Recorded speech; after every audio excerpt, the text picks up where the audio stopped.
Hi అండి, అందరూ ఎలా ఉన్నారు? Welcome back to my channel అండి. ఫస్ట్ టైం నా ఛానల్ చూసినట్టు ఒక చిన్న లైక్ చేయండి, షేర్ చేయండి, సబ్స్క్రైబ్ చేసుకోండి.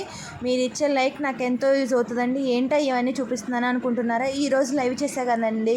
లైవ్లో చింతలు అయితే కనిపించింది కదా, తన పుట్టినరోజు అండి. నిన్నైతే ఈ వీడియో పోస్ట్ చేయలేదు, ఈరోజు అయితే పోస్ట్ చేస్తున్నాను.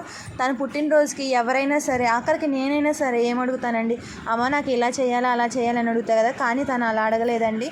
అమ్మ రోడ్ సైడ్ తాతయ్య వాళ్ళు, ముసలి వాళ్ళు, ఇట్లాగా అమ్మమ్మ వాళ్ళు ఉంటారు కదమ్మ, వాళ్ళకైతే ఒకరోజు మనమైతే అన్నం అయితే పెడదాము అని చెప్పి అడిగిందండి. అయితే అడిగితే ఇంట్లో చేయటం ఎందువల్ల అంటే బయట నుంచి తీసుకొస్తే వేలకు ఖర్చు అవుతుందండి. అందుకని మా వదినే చేసింది బిర్యానీ, రొయ్యల బిర్యానీ అండి. చాలా టేస్టీగా ఉంది. 70 మందికి వండిందండి. 80 మందికి వండిందండి తను ఒక్కతే.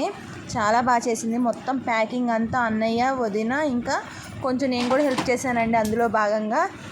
ఇంకా అందరం కలిసి ప్యాకింగ్ అయితే చేసుకొని ఇంకా అక్కడికైతే తీసుకెళ్దామని చెప్పి, చింతల్లికి అయితే కేక్ అయితే కట్ చేపియాలి కదండి, అందుకని చెప్పి కేక్ అయితే తీసుకొచ్చారు. ఇంక మొత్తం అయితే ప్యాకింగ్ చేస్తున్నారు. ఇదంతా చేయడానికి ఏంటి కారణం అని అనుకుంటున్నారా? వాళ్ళ కూతురు అడిగింది. ఎందుకంటే ఏదో సెలబ్రేషన్ చేయమని అడగలేదు కదా, రోడ్ సైడ్ తాతయ్య వాళ్ళకి అన్నం పెట్టమని అడిగిందని చెప్పి, సెలబ్రేషన్స్ కాకుండా ఇలా అడిగిందని చెప్పి సంతోషపడి వాళ్ళైతే ప్యాకింగ్ అయితే మొత్తం ప్రిపేర్ అయితే చేశారండి. మొత్తం 70 ప్యాకెట్స్ అండి. 70 ప్యాకెట్స్ కూడా మొత్తం అన్ని బాక్స్లో అయితే వేసేసుకొని నేను కూడా వెళ్ళానండి వాళ్ళతో పాటు. నేనైతే లైవ్లో ఉండి చూశాను వాళ్ళ దీవెనలు, వాళ్ళు ఎలా దీవిస్తున్నారు, ఎంత హ్యాపీగా ఆ ప్యాకెట్ తీసుకునేటప్పుడు హ్యాపీగా దీవిస్తున్నారండి. వాటర్ ఉన్నాయని అడుగుతున్నారు కొంతమంది. అన్నీ అందులోనే కలిపి పెట్టేశాం తాతయ్య అని చెప్పారు. ఇంక ఇప్పుడైతే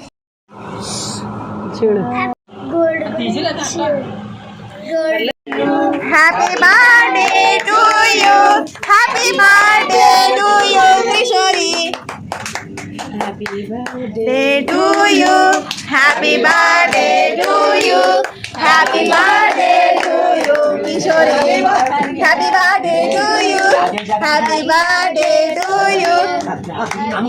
నీకే అది కొట్టండి. ఇటు చూడు చింతగా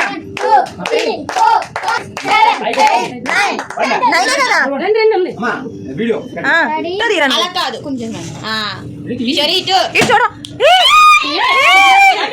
ఈ మహేష్ మంచిగానే డిస్టర్బ్ చేస్తాడు. నేను చెప్పినట్టు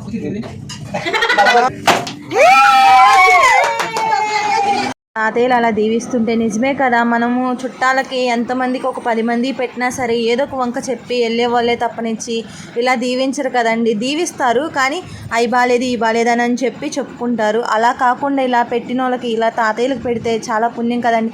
వాళ్ళు చల్లగుండమ్మా, మంచి చదువుకోమ్మా, మంచిగా ఉండాలి నువ్వు అని చెప్పి అంటున్నారండి. నేను లైవ్లో చూసా కాబట్టి నేను చెప్తున్నాను.